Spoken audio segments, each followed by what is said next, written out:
Hey guys, it's Stacy with Chapter Chicks, and today I'll be doing a book review over Interview with a Vampire by Anne Rice. I have not read the whole bind-up. I only read the first book in it, and Interview with a Vampire only takes up this little section. So this is a very popular story. There's really not much that can be said that has not already been said about this book. This is the first book in the Vampire Chronicles series. I'm pretty sure there's like 10 books in that series. If you are a vampire lover like I am, I think that this book really is a must read because of Anne Rice. She is who made vampires who they are today. Without this book, it would not have branched off into Twilight and Vampire Academy, and we would not have that because she's the one who turned vampires who were monsters at the time into romantic tortured souls that they have become today. So this is the start of it. Very old vampire named Louis, and he goes in one day and does an interview with a human where he tells his story of how he became a vampire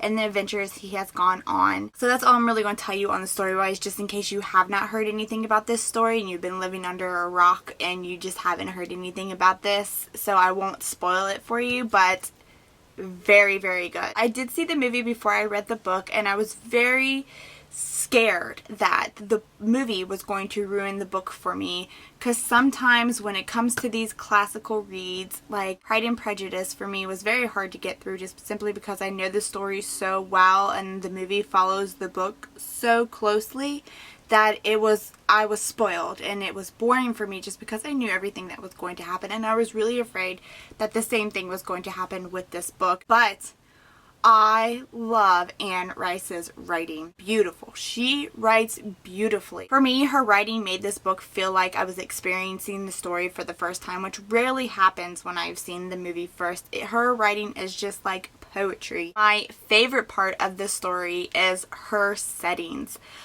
The way she describes the settings and the feelings Louis gets as being a vampire, the colors of the night, things of that nature. Setting in this book was one of my favorite things, which never has happened to me before. If you guys know me, I never mention settings. I think I mentioned it briefly in Gone with the Wind. Settings is something that I really just don't like in a book.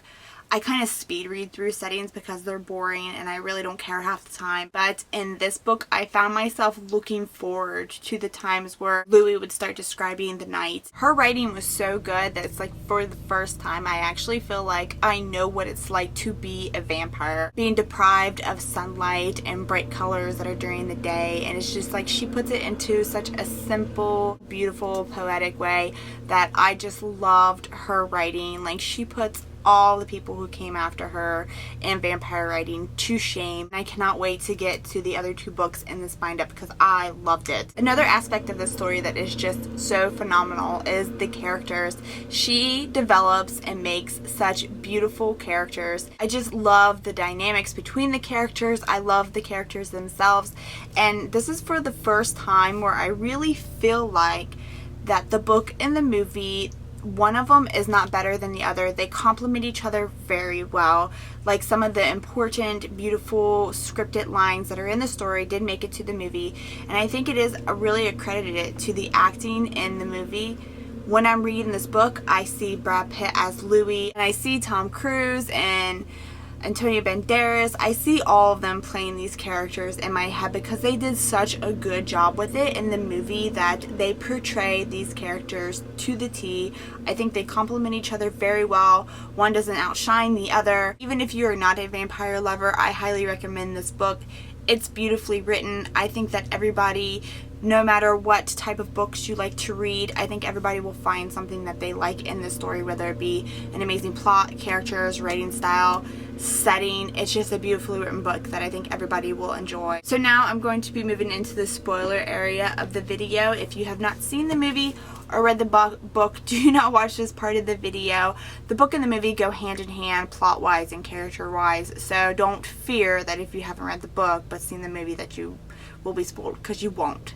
So on to that. Only if you've never heard about this story at all, then don't watch this part of the video. The relationship between Louis and Claudia. In the movie, there's not really too much romance between the two characters, but in the book, there is a little bit more romance. I mean, it's very obvious, and I thought that there would be times where it was awkward because even though Claudia is a full-grown woman, she's still in a child's body. The relationship between Louis and Claudia, I thought that was going to be one thing that really bothered me. I thought it was going to be awkward and weird and just no. But Anne Rice did a beautiful job with it. I didn't feel like the love relationship between them was awkward at all. It was actually kind of beautiful. So that was the end of my review, and thanks for watching, guys.